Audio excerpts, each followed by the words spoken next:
Timsy here down at Hackneywick SC to see how important this club is to the local community and how they're giving a second chance to youth footballers who've been released from pro academies. So Hackneywick Football Club started 5 years ago. Our whole motivation about it was that there was no semi-professional team in the borough of Hackney. At the beginning, it was about just giving the local people in the area a chance to actually play semi-pro football, because a lot of them didn't know there was such a thing. And through the back of that, we found that we're getting a lot of players who have dropped out of the leagues and dropped out of professional clubs who maybe thought that their dreams and aspirations to become pro, and then all of a sudden it's a reality check and they have to sort of rebuild their careers. And that's where we are as a platform.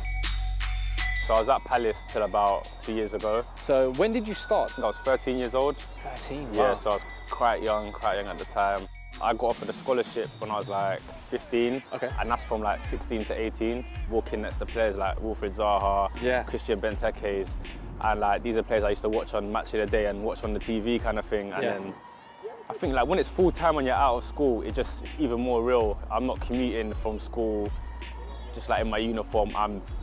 You're there. Kind of full-time, I think of myself as a kind of footballer. How did that come about, being let go? I got brought in for a meeting with like the coach and stuff, and I was with my parents. It was tough. It's the toughest thing, or the hardest thing I think I've had to go through. Worried about what am I going to do next kind of thing, and just looking at my parents. I kind of felt like I let myself down, I let them down. Obviously I didn't. Yeah, of course not, yeah. I felt sorry for myself. Everybody wants to be the next megastar, and the chances of actually getting there are really, really slim. So we see to the mental health of the individuals and make sure that they are guided to go into the real world. What is the most common story that you find with these academy boys? Obviously where they've had either injuries, and that's been a massive setback into them obviously progressing, whether they're getting contracts, or it's a case where their attitude. A lot of these young boys, the generation, they're so aggressive and they don't have the people skills.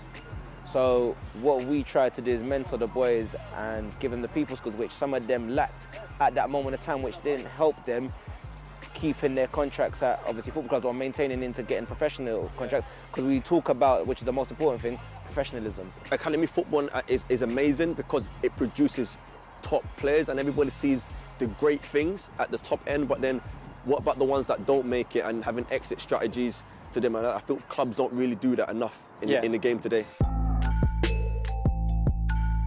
Hi Ricky, how are you doing, man? I'm Michael, I'm very good, thank you. How are you?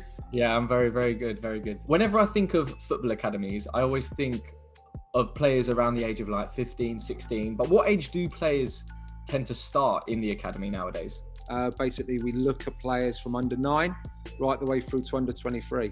But we also have a pre-academy where we look at players at 7s and 8s prior to signing, because it's so competitive, certainly in London. On attracting players, but officially we sign players on from under 9 right the way through to under 23. How difficult is it to deliver the news where, of course, not everyone can make it to the first team? Yeah, that's not a nice day. It's a tough experience. We go into work every day for our young players to be successful, and that's all we try to achieve. So when you have to tell them that information, that they're not unfortunately going to get a new contract, or they're not going to move on to the next age group, whatever that will be, whatever part of that journey, it's a really tough experience for us. But you need to do it, and you need to be showing that empathy. You need to be professional, and you need to know that your experience you can record upon, and you need to help the players, because it's not the end of a journey. We want our players to be holistic developed. We don't want them just to be on the pitch developed. We want them to be all-rounded, and we want to produce not just great football players, but great young people as well. A lot of them are, I guess, hurt. So it's about trying to, I guess, humble them a little bit to say, you know what, this is where the hard work begins for you guys. Of course, we'll see the difference in regards to, look at the minibus that we're driving. We're late to matches and all these sort of things that happens in this league. But it's about maybe also making them into men so they can have that sort of resilience to say, you know what, things have gone wrong, but I'm going to try and use this now as a platform to push myself back out there.